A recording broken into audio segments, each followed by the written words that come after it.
करते हैं। हमारे गेस्ट हमारे साथ तैयार हैं, उनसे बात करते हैं और जानते हैं कि मार्केट में इस समय क्या करना है। गुड आफ्टरनून गाबा सर, आपके समय की trade. Good afternoon to you. मुझे जो पसंद है स्टॉक इस वक्त वो है इन्फो एज। ऑलरेडी 3% अप है, अराउंड 2.85% ट्रेड कर रहा है 7691 पर। टॉप होगा 7650। इसको मैं स्पिल ओवर की तरह ले रहा हूँ कल और परसों तक के। जो टेक्निकल टारगेट्स है लॉजिकल नियर टर्म में वो करीब 8000 के, तो मेरे ख्याल से वहां तक जाना चाहिए एक दो दिनों में। 8000 तक के लेवल्स गावा साहब कह रहे हैं इन्फो एज में आते दिखाई देंगे। कविता जी, आफ्टरनून, आपका trade? Very good afternoon Harshada ji. मुझे लग रहा है स्टील में कुछ प्रेशर आते हुए दिख रहा है पिछले 15-20 मिनट से। हम अगर देखें तो मेटल्स में मुझे लग रहा है नेशनल एल्यूमिनियम, यहाँ पर आप एक शॉर्ट ट्रेड इनिशिएट कर सकते हैं। 170 के लेवल पर एज ऑफ नाउ है और द प्राइस टारगेट ऑफ 168 165। आप नेशनल एल्यूमिनियम पर एक शॉर्ट ट्रेड इनिशिएट करें। 174 का स्टॉप लॉस मेंटेन करना चाहिए। ओके, आशीष बहती मौजूद है इस वक्त अब इस पैनल में। आशीष जी, गुड आफ्टरनून, आपका ट्रेड इस वक्त का? गुड आफ्टरनून वीरेन जी, गुड आफ्टरनून एवरीवन। वीरेन जी, एमसीएक्स पे खरीदारी की सलाह रहेगी। काफ़ी अच्छा चार्ट स्ट्रक्चर बना हुआ है। 2 दिन में हल्का सा प्रॉफिट देखने मिला। स्टॉक 10 ने वहाँ पे सपोर्ट लेकर वापस बाउंस बैक देने के लिए तैयार हो रहा है, तो 5250 का स्टॉप लॉस लगाकर इसमें खरीदारी की सलाह है 5400 और 5500 के टारगेट्स के लिए। ओके, चलिए अमित सेठ के पास चलते हैं। अमित जी, गुड आफ्टरनून, आपका ट्रेड? जी good afternoon Anu ji, good afternoon Viren ji and Harshita ma'am and everybody on the panel. Anu ji, इस समय वॉलेटाइल मार्केट में मैं डिफेंसिव के साथ जाना चाहूंगा। यहाँ पे आईटीसी का स्ट्रक्चर बेहतरीन लग रहा है। स्टॉक ने काफी अच्छा खासा कंसोलिडेशन किया, लगभग 500 और 510 के लेवल पे काफी दिनों से।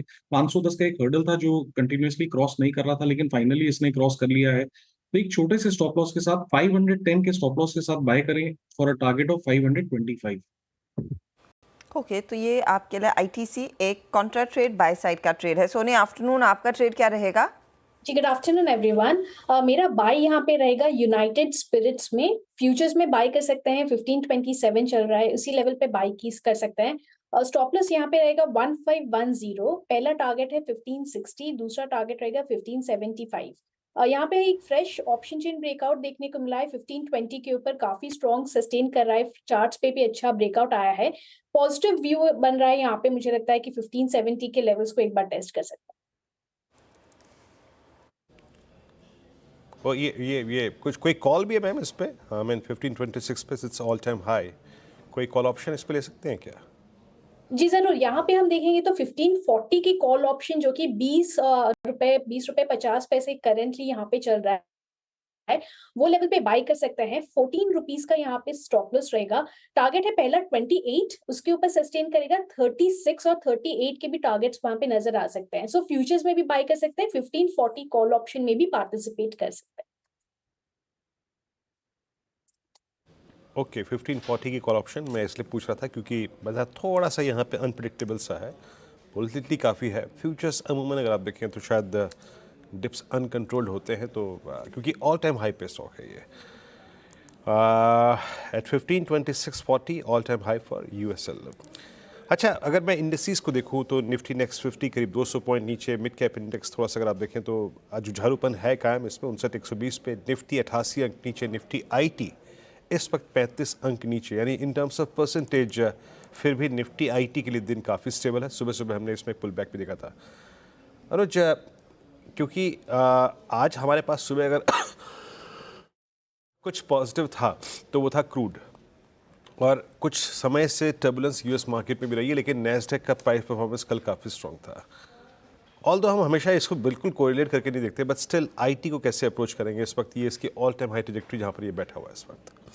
बिल्कुल वीरू, देखिए जो आखिरी के 1 घंटे में डिक्लाइन आई है उसका कारण मेनली है, जो आज हमारी सुबह भी बात हो रही थी कि आज जो सुबह प्रेसिडेंशियल डिबेट हुई थी और मैं और हर्षिता मेकअप रूम में थे जब वो डिबेट हो रही थी, तो इसमें अब देखिए अगर आप अपने बायसेस हटा दें तो एक चीज़ क्लियर थी कि ये डिबेट कमला हैरिस ने जीती, और यही वहाँ की जो एजेंसीज़ हैं उनके जो पोल्स वगैरह हैं उसमें भी निकल कर आ रहा है कि 60 से 70% लोगों का मानना है कि ये डिबेट कमला हैरिस ने जीती। अब अगर ऐसा है तो एक अजम्पशन है, ये सिर्फ अजम्पशन है कि मार्केट उसको नेगेटिवली लेगा, क्योंकि मार्केट चाहता है कि डोनाल्ड ट्रंप आए, क्योंकि वो मार्केट के लिए काफ़ी फेवरेबल माने जाते हैं, तो इसके लिए कंपेयर टू कमला हैरिस। तो ये एक अजम्पशन है कि क्योंकि ये हुआ इसके लिए आज शाम को यूएस मार्केट गिरेगा, और क्योंकि आज शाम को यूएस मार्केट गिरेगा तो इसके लिए कल सुबह एक गैप डाउन होगा, और अगर यूएस मार्केट गिरेगा तो उसको शायद नैस्डैक लीड करके। बहुत लंबी अजम्पशंस हैं, हो सकता है ऐसा हो जाए। मेरा मानना ये है कि अगर ऐसा होगा तो बाइंग अपॉर्चुनिटी होगी आईटी स्टॉक्स में, क्योंकि फ्रैंकली मुझे नहीं लगता ऐसे कुछ फ़र्क पड़ेगा कि कमला हैरिस हो या डोनाल्ड ट्रंप हो, उससे यहाँ के आईटी कंपनियों को उसमें कोई फ़र्क नहीं पड़ने वाला है। ट्रेडिंग के कभी कभी एक आध मूव इधर उधर आते हैं, और ज़रूरी नहीं है कि आप हर मूव को पकड़ें। ये कई लोग जो सोचते हैं कि मैं बस कल का पहला मूव पकड़ लूँ, ज़रूरी नहीं है। आप कल मूव आ जाने दीजिए, उसके बाद एक व्यू ले लीजिए, तब भी अच्छी ट्रेड बन सकते हैं। और मिड कैप आईटी में तो मुझे लग रहा है कि अभी भी अच्छा खासा मोमेंटम है, जैसे कोफोर्ज, परसिस्टेंट, इस तरीके के स्टॉक्स हैं। तो मुझे लग रहा है कि वहाँ पर तो हर डिप पर आपको यूज़ करना चाहिए उस मौके को। अनुज, लेकिन ये जो कमला हैरिस और डोनाल्ड ट्रंप की आप बात कर रहे थे ना, ये फियर मॉन्गरी मार्केट में काफ़ी जोर पकड़ने लगी है। क्योंकि आज सुबह में मुझे 11 बजे के शो के लिए मैं एंटर हुई थी, तो मुझे फ़ोन आया कि अगर कमला हैरिस आ जाती है, क्या हमको अपना पैसा म्यूचुअल फंड से निकाल लेना चाहिए, क्योंकि ग्लोबल मार्केट्स में क्या बिकवाली आ जाएगी। क्योंकि वो नैरेटिव ऐसा ही सेट किया जा रहा है कि बाइडेन एडमिनिस्ट्रेशन ने इकोनॉमी के लिए कुछ नहीं किया, मार्केट्स ने ज़्यादा कुछ किया नहीं, रीसेंट पास्ट में मार्केट्स वैसे भी अटके हुए हैं। तो वो ना फियर मॉन्गरिंग मार्केट में काफ़ी चल रही है, और भारत में बैठे म्यूचुअल फंड ट्रेडर्स के सर बुखार चढ़ने लगा है। ऐसा है मार्केट का, स्टॉक मार्केट का खास तौर से पॉलिटिक्स को लेकर ना जो एक्सपीरियंस है ना, वो बहुत बेकार है। मैं 2004 में, मुझे याद है, जब वाजपेयी सरकार गई थी और कांग्रेस की सरकार आई थी विद लेफ्ट सपोर्ट, मार्केट ने डाउन सर्किट लगा दिया था, और उसके बाद इतिहास की सबसे बड़ी बुल मार्केट हुई थी। उसके बाद जब कांग्रेस सरकार वापस आई थी तब मार्केट ने अपर सर्किट लगा दिया था, क्योंकि तब लेफ्ट की ज़रूरत नहीं पड़ी थी। और उसके बाद अगले 4 से 5 साल एक बहुत ही ख़राब बेयर मार्केट हमने देखे थे। तो ये सब चीज़ें चलती रहती हैं। ये देखिए, लॉन्ग टर्म में कुछ फ़र्क नहीं पड़ता। ये क्या होता है ना, हमको सबको शॉर्ट टर्म में थोड़े नॉइजेस, थोड़े से एक्शनेबल इन्फॉर्मेशन चाहिए होती है, इसके लिए ये सब होता है, वरना मतलब कुछ फ़र्क नहीं पड़ता frankly if you ask me. Long term में सब चंगा सी, ये आप कह सकते हैं। अच्छा, इस बीच क्योंकि आईटी का जिक्र हुआ है, तो मिड कैप आईटी वाले प्लेस आपकी स्क्रीन पर रखते हैं। एक स्टॉक जो हम कल बार बार चर्चा में ला भी रहे थे, वो कोफोर्ज था। स्क्रीन पर लेकर आइएगा प्लीज़ वो काउंटर।